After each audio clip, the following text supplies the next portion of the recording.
అన్నదాత అన్నదాత మీ అన్నదాత చెమటోడ్చి ఆహారాన్నందించే రైతన్న అనునిత్యం నీ కండదండగా నిలిచే నేస్తం ఎవరన్నా అన్నదాత అన్నదాత మీ అన్నదాత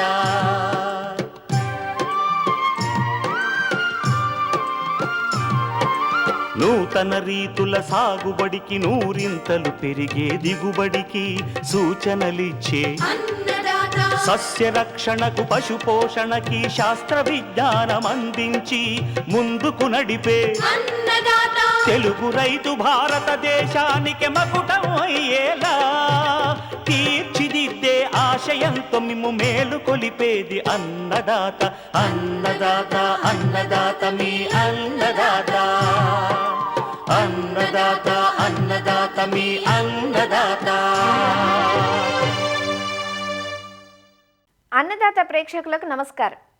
సంక్రాంతి పండుగల క్రమంలో మూడో రోజు వచ్చే పండుగ కనుమ. కనుమను పశువుల పండుగగా వ్యవహరిస్తారు. సాగు క్షేత్రంలో అన్నదాతకు బసవన్న సాయం ఎంతో ఉంటుంది. పంటలు చేతికందిన ప్రస్తుత సమయంలో ఏడాదంతా తమకు సాయపడిన పశుగణాలను కనుమ రోజు పూజించుకొని పశునేస్తాలకు రైతులంతా కృతజ్ఞతలు తెలుపుతారు. తమ జీవనాధారమైన ఆలమందలతో రైతన్నల సాగుబడి సాఫీగా సాగాలని కోరుకుంటూ కనుమ పండుగ శుభాకాంక్షలు అందిస్తోంది మీ అన్నదాత. ఈనాటి ముఖ్యాంశాలు: యాసంగి వరిలో ఎరువులు కలుపు యాజమాన్యం, మామిడి దిగుబడులను నష్టపరుస్తున్న నల్లతామర పురుగు నివారణ, సేంద్రియ వ్యవసాయానికి ఆసరాగా దేశీ గిర్జాతి పశువుల పెంపకం.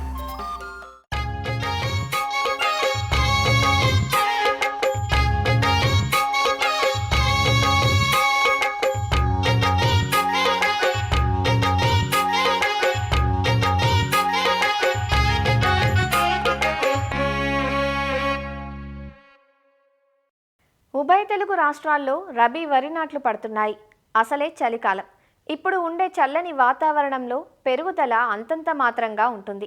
కాబట్టి ఈ పంటకు తప్పనిసరిగా పోషకాలను తగు మోతాదులో ఇవ్వాల్సి ఉంటుంది. దానికి తోడు కలుపు సమస్య ఎప్పుడూ ఉంటుంది. కలుపును నిర్మూలించి పోషకాలను సమగ్రంగా అందించినప్పుడే పైరు పెరుగుదల బాగుండి మంచి దిగుబడులను పొందే వీలుంటుంది. అక్కడక్కడ వరిలో మొగిపురుగు సమస్యగా కనిపిస్తోంది. వీటన్నింటి నుంచి అధిగమిస్తూ రబీ వరి నాట్లు వేసే రైతులు పంటలో చేపట్టాల్సిన ఎరువులు, కలుపు నివారణ, చీడపీడల నివారణ గురించి సూచనలిస్తున్నారు ప్రొఫెసర్ జయశంకర్, తెలంగాణ రాష్ట్ర వ్యవసాయ విశ్వవిద్యాలయం జగిత్యాల ప్రాంతీయ వ్యవసాయ పరిశోధనా స్థానం ప్రధాన శాస్త్రవేత్త డాక్టర్ శ్రీలత. ఇటీవల కాలంలో మనకి యాసంగిలో వరి నాట్లు ఇప్పటికే ముమ్మరంగా రైతాంగం చేపడుతున్న నేపథ్యంలో ఎటువంటి జాగ్రత్తలు, తర్వాత ఎటువంటి ఎరువుల యాజమాన్యం చేపట్టాలి, కలుపు యాజమాన్యం చేపట్టాలి అనే దాని గురించి ఈరోజు మనము తెలుసుకుందాము. ఇప్పుడు యాసంగిలో ఈ పాటికే రైతాంగము చాలా ముమ్మరంగా నాట్లు వేస్తున్నారు అన్ని చోట్ల. కానీ రైతులు ఒకటి గుర్తుపెట్టుకోవాలి, సాధారణంగా యాసంగిలో వేసేటప్పుడు మనము మధ్యకాలిక రకాలు తీసుకున్నట్లయితే కనీసం చదరపు మీటర్కి 44 మొక్కలు ఉండేటట్లుగా చూసుకోవాలి. స్వల్పకాలిక రకాలైతే సుమారుగా చదరపు మీటర్కి 66 మొక్కలు, అంటే మనము చాలుకు 15 సెంటీమీటర్లు, మొక్కకి మనం ఒక 10 సెంటీమీటర్ల దూరంలో పెట్టుకుని వేసుకున్నట్లయితే మనం అధిక దిగుబడులు తీయడానికి ఆస్కారం ఉంటుంది. సాధారణంగా మనం యాసంగిలో 48 కిలోల నుంచి 60 కిలోల నత్రజనిని, 24 కిలోల భాస్వరము, అలాగే 16 కిలోలు పొటాషినిచ్చే ఎరువులను సిఫార్సు చేస్తున్నారు. కానీ మన ఉత్తర తెలంగాణలో అయితే రైతులు 60 నుంచి 72 కిలోలు కూడా వేసుకున్నట్లయితే నత్రజనిని మంచి దిగుబడులు తీయడానికి అవకాశం ఉంటుంది.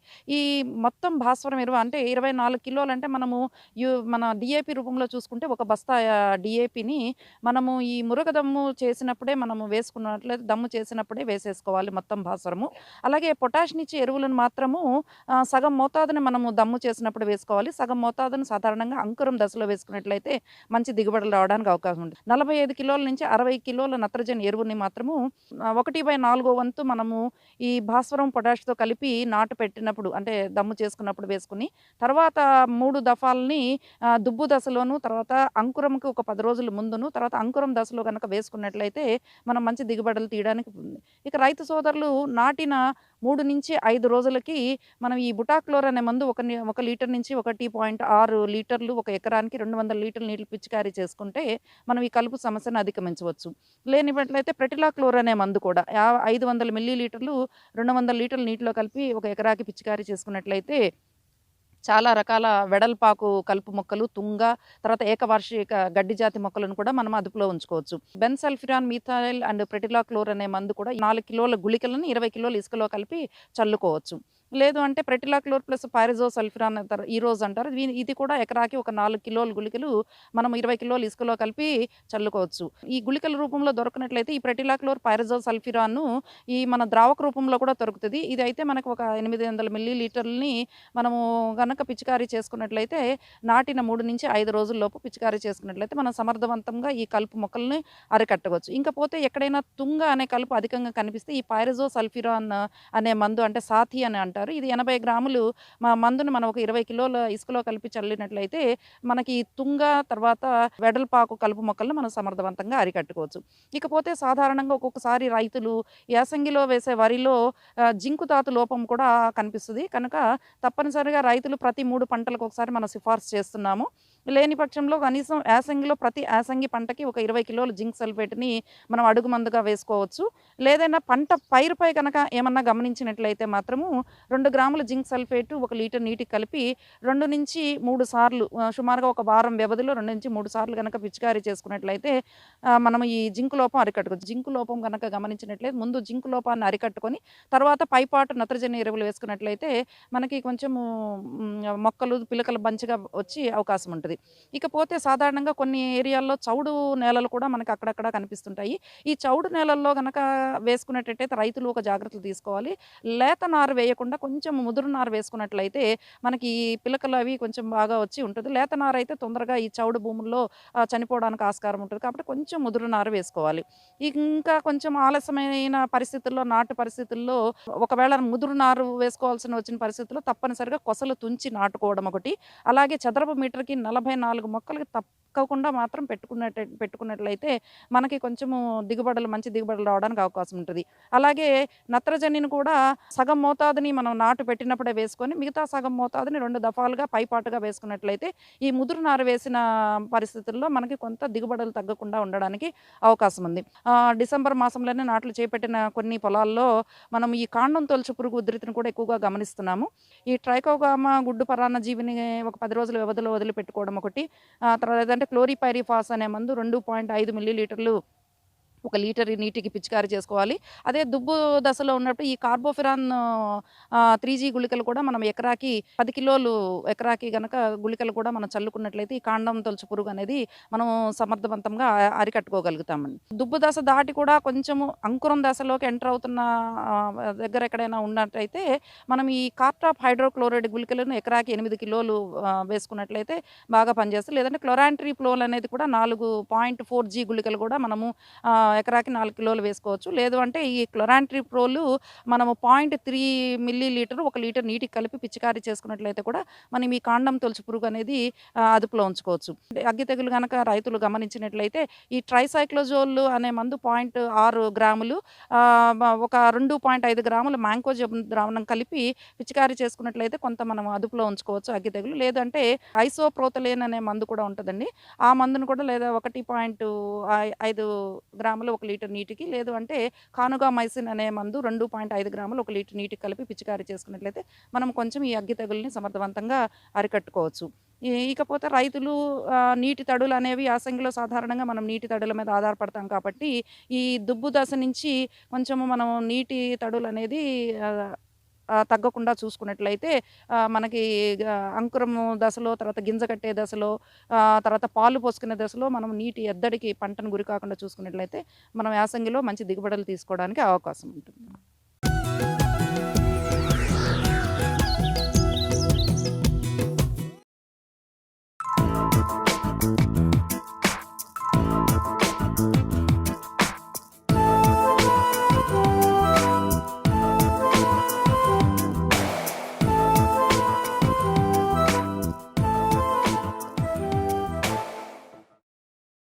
మధుర ఫలరాజం మామిడి సాగు ఈ ఏడాది ఆశాజనకంగానే కనిపిస్తోంది. ప్రస్తుతం అంతటా తోటలు పూత దశ నుంచి పిందె దశ వరకు ఉన్నాయి. ముందుగా పూత వచ్చిన తోటల్లో కాయలు గోళీకాయ దశలోనూ ఉన్నాయి. ఈ దశలో దిగుబడులను హరించే చీడపీడల పట్ల రైతులు అప్రమత్తంగా ఉండాలి. రసం పీల్చు పురుగులైన తామర పురుగులు, తేనె మంచు పురుగుల బెడద సాధారణంగా ఈ దశలో ఎక్కువగా ఉంటుంది. అయితే వీటికి నల్ల తామర పురుగు కూడా తోడైంది. ఎక్కువగా మిరపలో కనిపించే ఈ పురుగు గత 3-4 సంవత్సరాల నుంచి మామిడిని కూడా ఆశించి నష్టం కలిగిస్తోంది.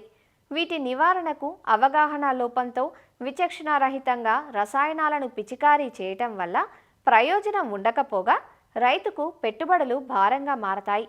కాబట్టి తోటలను ఎప్పటికప్పుడు గమనించుకుంటూ సమగ్ర సస్యరక్షణ చేపట్టాలంటూ తెలియజేస్తున్నారు వైఎస్ఆర్ ఉద్యాన విశ్వవిద్యాలయం నూజివీడు మామిడి పరిశోధనా స్థానం శాస్త్రవేత్త డాక్టర్ సాలిరాజు. ముఖ్యంగా మామిడిలో ఇదివరకు అంటే గత 2-3 సంవత్సరాలుగా చూసినట్లయితే వివిధ రకాల తామర పురుగు, స్క్రిప్టోథిప్స్ డార్సాలిస్ సాధారణ తామర పురుగుతో పాటుగా కొన్ని కొత్త రకం తామర పురుగు, దాన్ని త్రిప్స్ పారిస్పైనస్ అంటారు, దీన్నే నల్ల తామర పురుగు అంటున్నారు. సో ఇటువంటి తామర పురుగు కూడా మన మామిడిని ఆశించి నష్టం కలుగజేస్తూ ఉంది. ఈ యొక్క నల్ల తామర పురుగు కూడా మనము సమగ్ర సస్యరక్షణ చర్యలు చేపట్టాలి. మరి ఇది నష్టపరిచే విధానం మనం చూసుకున్నప్పుడు ఈ యొక్క మామిడిలో ఈ యొక్క తామర పురుగులు పూతను మరియు కాయలను ఆశించి నష్టం కలుగజేస్తూ ఉంటుంది. ఇవి లేత చిగురాకులపై అధిక సంఖ్యలో చేరి పత్రహరితాన్ని కోకి రసాన్ని పీల్చి నష్టం కలుగజేస్తాయి. దీనివల్ల ఏంటంటే మనకు ఈ యొక్క లేత చిగురాకులు చిన్నవిగా మారి రాలిపోవడం జరుగుతూ ఉంది. అంతేకాకుండా ఈ యొక్క తామర పురుగులు పిందె దశలో కూడా పిందె ఏర్పడ్డాక మనకు ఆ పిందె మీద చర్మం గోకి రసం పీల్చడం వలన ఒక్క రంగులో ఈ యొక్క చర్మం బీటలు వారి రాతిమంగి ఏర్పడి మన కాయ నాణ్యతను దెబ్బతీస్తూ ఉంటుంది. కాబట్టి వీటికి ఈ నల్ల తామర పురుగులకి మనం ముఖ్యంగా ఎటువంటి జాగ్రత్తలు చేపట్టాలి, ఎటువంటి సమగ్ర సస్యరక్షణ చర్యలు చేపట్టాలి అంటే ముఖ్యంగా మనం తోటలను కలుపు లేకుండా నివారించుకోవాలి. పంట కోత అనంతరం కంపల్సరిగా లోతు దుక్కులు అనేవి చేసుకోవాలి. దున్నుకున్నట్లయితే మనకు నేల కూడా సారవంతమయ్యి ఈ యొక్క పురుగుకు సంబంధించినటువంటి కోశస్థ దశలను కూడా మనం నివారించుకోవచ్చు. అదేవిధంగా డ్రిప్ పద్ధతిలో కూడా నీరు అందించినటువంటి అయితే ఈ యొక్క తామర పురుగు ఉధృతిని కూడా తగ్గించుకోవచ్చు. అదేవిధంగా మనం పంట కోత అనంతరం కూడా మనం ప్రూనింగ్ చేసుకోవటం, అదేవిధంగా ఎండు పుల్లను తీసుకోవడం విధిగా పాటించాలి.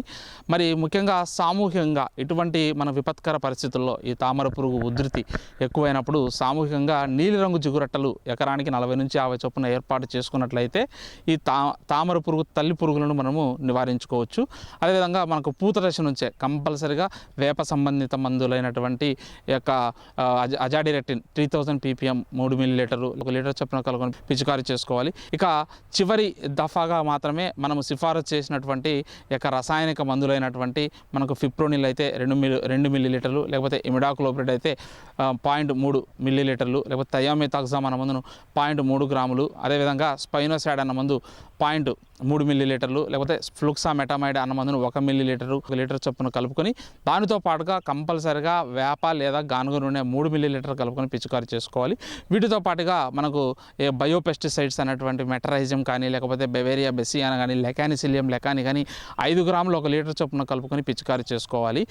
ముఖ్యంగా రైతు సోదరులందరూ గమనించాల్సింది ఏంటంటే ఒక్క పురుగు మందు ద్వారానే ఈ యొక్క నల్ల తామర పురుగు కానీ లేకపోతే తామర పురుగు నివారించడం సాధ్యం కాదు. కాబట్టి కంపల్సరిగా మనం ఇక సమగ్ర రక్షణ చర్య చేపట్టాలి.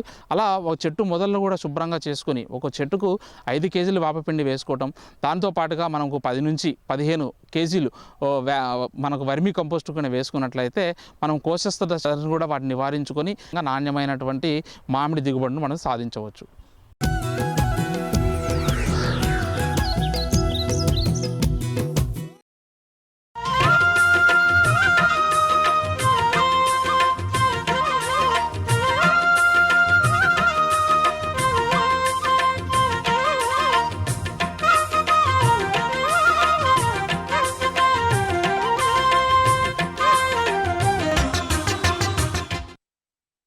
రసాయనిక ఎరువులు, పురుగు మందులతో వస్తున్న నష్టాలను చవిచూస్తున్న రైతులు చాలామంది సేంద్రియ సాగుకు మళ్లుతున్నారు. సేంద్రియ సాగులో పశుపోషణ ప్రధాన భూమిక పోషిస్తుండగా దేశీ ఆవు జాతులకే రైతులు ప్రాధాన్యమిస్తున్నారు. ఉభయ తెలుగు రాష్ట్రాల్లో దాదాపు అన్ని ప్రాంతాల్లోనూ పెంపకానికి అనువుగా ఉంటున్నాయి గిర్ ఆవులు. గుజరాత్ రాష్ట్రానికి చెందిన గిర్ జాతి ఆవులు మంచి పాల దిగుబడిని సైతం ఇస్తుండడంతో రైతులు ఆదరిస్తున్నారు. గిర్ ఆవు పాలు, పేడ, మూత్రం ఇలా ప్రతి పదార్థం విలువైనదే. సేంద్రియ వ్యవసాయానికి ఆసరాగా ఉన్న గిర్ జాతి ఆవుల ప్రాధాన్యం గురించి ఆచార్య ఎన్జీ రంగా వ్యవసాయ విశ్వవిద్యాలయం, కర్నూలు జిల్లా యాగంటిపల్లి కృషి విజ్ఞాన కేంద్రం పశుపోషణ శాస్త్రవేత్త డాక్టర్ కృష్ణమూర్తి ఇలా వివరిస్తున్నారు. ఈ సహజ వ్యవసాయం కానీ లేదా సేంద్రియ వ్యవసాయం చేయాలన్నప్పుడు దేశవాళీ పశువుల యొక్క వచ్చినటువంటి వాటి పేడ అయితేనేమి, వాటి యొక్క మూత్రం అయితేనేమి ఎంతో విలువైనదిగా భావిస్తున్నారు. అందువల్ల ఈ మధ్య కాలంలో చాలామంది రైతులు ఈ దేశవాళీ పశువుల పోషణ వైపు మొగ్గు చూపడం అనేటువంటిది, దీన్ని చేపట్టడం అనేటువంటిది చాలా వరకు జరుగుతుంది. అయితే ఈ దేశవాళీ పశువులకు సంబంధించి మనకు ఏ రకమైనటువంటి పశువులు అయితే బాగుంటాయని చెప్పి చూసినప్పుడు మన దేశంలో దాదాపు 45కు పైగా దేశవాళీ జాతులు ఉన్నాయి. మామూలుగా సంకరజాతి పశువులకి మోపురం అంటాం, అంటే దాన్ని ఇంగ్లీష్లో హంప్ అంటారు. ఈ మోపురం అనేటువంటిది అంతగా అభివృద్ధి చెంది ఉండదు. అదే మన దేశవాళీ పశువులైతే వాటిలో మాత్రము ఈ యొక్క మోపురం అనేటువంటిది బాగా అభివృద్ధి చెంది ఉంటుంది. దాంతోపాటుగా ఈ గంగడోలు అంటాం, అంటే మెడ కింద చర్మం వేలాడుతూ ఉంటుంది. అది గంగడోలు అనేటువంటిది ఈ దేశవాళీ పశువుల్లో చాలా ఎక్కువగా అభివృద్ధి చెంది ఉంటుంది. ఇవి దేశవాళీ పశువులు మనకు వివిధ రాష్ట్రాల్లో వివిధ జాతులు అనేటువంటివి ఉన్నాయి. ముఖ్యంగా ఈ దేశవాళీ పశువుల్ని 3 రకాలుగా విభజించడం అనేటువంటి జరిగింది. ఒకటి పాలిచ్చేటువంటి జాతులు, రెండవది పాలిస్తూ మనకు కొంచెం వ్యవసాయానికి పనికొచ్చేటివి, అలాగే మూడవ రకము కేవలం వ్యవసాయానికి పనికొచ్చేటువంటి రకాలుగా విభజించడం అనేటువంటి జరిగింది. మనకు పాలిచ్చేటువంటి జాతుల్లో ముఖ్యంగా ఈ గిర్ అయితేనేమి, తర్వాత సాహివాల్ అయితేనేమి, తర్వాత తార్పార్కర్ అనేటువంటిది ఈ 3 జాతులు కూడాను చాలా ఎక్కువ ప్రాముఖ్యతను సంతరించుకోవడం అనేటువంటిది జరిగింది. మనం పశువుల్లో పెంపకం అనేటువంటిది ఒక సుస్థిరమైనటువంటి ఆదాయం ఇచ్చేటువంటి వనరుగా మనం చేపట్టాల్సి వచ్చినప్పుడు మనం పాలిచ్చేటువంటి జాతుల్ని మనం ఎంచుకుంటే బాగుంటుంది. ముఖ్యంగా ఇంతకుముందు చెప్పినట్టుగా ఈ యొక్క గిరి జాతులు అయితేనేమి, తర్వాత సాహివాల్ కానీ, తార్పార్కర్ కానీ, ఈ 3 జాతులు కూడా మనం పెంచుకోవడానికి అనుకూలంగా ఉంటాయి. గిరిజాతి ఆవులు మనకు గుజరాత్ రాష్ట్రంలో మనకు లభిస్తాయి. వీటిల్లో శరీరం అనేటువంటిది విభిన్నంగా ఉంటుంది. ముఖ్యంగా చెవులు పొడవుగా ఉండడం, అలాగే కొమ్ములు వంకర తిరిగి ఉండడము, తర్వాత నుదురు అనేటువంటిది బాగా వెడల్పుగా ఉండడము, ఇటువంటి అంశాలు అనేటువంటిది మనం గిరిజాతిలో మనము చూడవచ్చు. ఈ యొక్క గిరిజాతి ఆవులు అనేటువంటివి చాలా అంటే స్నేహపూర్వకంగా ఉంటాయి. వీటి యొక్క యాజమాన్యం అనేటువంటిది చాలా సులభం. లూజ్ హౌస్ సిస్టంలో అంటే ఫ్రీగా మనం వదిలిపెట్టేసి వీటిని చాక్కోవడానికి అనుకూలంగా ఉంటాయి. ఇక్కడ మనము దేశవాళీ పశువుల్ని మనం తీసుకువచ్చినప్పుడు మనం ఏ జాతి కొనాలి అనేటువంటిది మనం ఆ ప్రదేశానికి వెళ్ళి కొంటేనే బాగుంటుంది. ఉదాహరణకి మనం గిరిజాతి కొనాలనుకున్నప్పుడు మనం గుజరాత్ రాష్ట్రంలోకి వెళ్ళి అక్కడ మనం రైతుల దగ్గర నుండి మనము చూసి ఏ పశువు అయితే మనకు ఆ యొక్క జాతి లక్షణాలు అయితేనేమి, లేక దాని పాల దిగుబడి అయితేనేమి అన్నీ కూడా మనం చూసి కొనుగోలు చేయడం అనేటువంటి చాలా మంచిది. కానీ మనం ఈ మధ్య కాలంలో చాలామంది ఈ యొక్క బ్రోకర్లు, ఇటువంటి వాళ్ళు వ్యాపారస్తులు మనకు ఇటువంటి దేశవాళీ పశువుల వ్యాపారం చేస్తున్నారు. సో అటువంటి వారి దగ్గర కొనుక్కునేటప్పుడు మాత్రం చాలా జాగ్రత్తలు తీసుకోవాల్సి ఉంటుంది. సో మనము తీసుకువచ్చిన తర్వాత వాటిని పెంపకం అనేటువంటి దానిలో ముఖ్యమైనటువంటిది వాటి కల్పించేటువంటి వసతి. సో ముఖ్యంగా మామూలుగా ఈ సంకరజాతి పశువుల మాదిరి కాకుండా పశువులను ఎప్పుడు కూడా కట్టేసి ఉంచకూడదు. అందువల్ల ఈ పశువుల పెంపకానికి మనము ఈ యొక్క లూజ్ హౌస్ పద్ధతి అంటారు. అంటే వాటిని ఎల్లవేళలా ఫ్రీగా అంటే మనకు స్వేచ్ఛగా తిరిగే విధంగా ఉంచాల్సి ఉంటుంది. ఎండ నుండి కానీ, తర్వాత చల్లగాలి నుండి, తర్వాత వాటిని కాపాడడానికి మనము షెడ్డుని నిర్మించుకోవాలి. ఆ షెడ్డులో మనకు వాటికి దానా తొట్లు, అలాగే నీళ్లు తాగడానికి నీటి తొట్లు ఏర్పాటు చేయాల్సి ఉంటుంది. ఇలా మనం స్వేచ్ఛగా అవి తిరుగుతున్నప్పుడు వాటికి కావాల్సినటువంటి ఆహారం ఎల్లవేళలా లభిస్తుంటుంది. అలాగే కావాల్సినటువంటి నీరైతేనేమి, తర్వాత వాటికి కావాల్సినటువంటి వ్యాయామము ఇవన్నీ కూడా ఉంటాయి. అంతేకాకుండా రాత్రి వేళల్లో అవి ఈ యొక్క దోమల బారి నుండి కానీ, తర్వాత వాటి నుండి కూడా ఫ్రీగా అంటే స్వేచ్ఛగా తిరుగుతాయి. కాబట్టి వాటి యొక్క ఆరోగ్యం కూడా చాలా బాగుంటుంది. అందువల్ల ఏదైనా కానీ మనం దేశవాళీ పశువులను మనం పెంచాల్సి వచ్చినప్పుడు ఖచ్చితంగా ఈ యొక్క లూజ్ హౌస్ సిస్టంలోనే మనం పెంచితే బాగుంటుంది అనేటువంటిది మా దగ్గర కూడా మేము చూస్తున్నాం. సుస్థిర ఆదాయం అనేటువంటిది సంపాదించుకోవడానికి వీటి నుండి వచ్చేటువంటి పాలైతేనేమి, తర్వాత పేడనైతేనేమి, తర్వాత మూత్రాన్ని కానీ వీటన్నిటిని కూడా సమర్థవంతంగా వినియోగించుకోవాల్సినటువంటి అవసరం ఉంది. అయితే ఈ యొక్క దేశవాళీ పశువుల నుండి వచ్చేటువంటి పాలు మామూలుగా చాలా వరకు ఆరోగ్యకరంగా చెప్తున్నారు. ముఖ్యంగా ఈ పాలు A2 రకానికి చెందినటువంటి పాలు కావడం వల్ల ఇవి ఆరోగ్యానికి ఎంతో మేలని చెప్పి మనకు కొన్ని పరిశోధనలు తెలుపుతున్నాయి. కాబట్టి వీటికి మామూలుగా సిటీల్లో చాలా గిరాకీ అనేటువంటిది ఉంది. హైదరాబాద్ వంటి నగరాల్లో దాదాపు 100 రూపాయల వరకు కూడా ఈ పాలు అనేటువంటిది అమ్మడం అనేటువంటిది జరుగుతూ ఉందన్నమాట. దాంతోపాటు మనం వీటి నెయ్యికి అంటే ఈ గిరిరావు పాల నుండి వచ్చేటువంటి నెయ్యికి చాలా గిరాకీ ఉంది. సో ఈ నెయ్యిని కూడా మనం దాదాపు 1 కిలో 1500 నుండి 2000 రూపాయల వరకు మార్కెట్లో అమ్మడం అనేటువంటి జరుగుతుంది. కాబట్టి వీటిని కూడాను మనకు వివిధ రకాలైనటువంటి సేంద్రియ ఉత్పత్తులు తయారు చేయడానికి ఈ నెయ్యిని ముఖ్యంగా ఈ పంచగవ్య అనేటువంటి పదార్థం తయారు చేయడానికి నెయ్యిని ఉపయోగిస్తారు.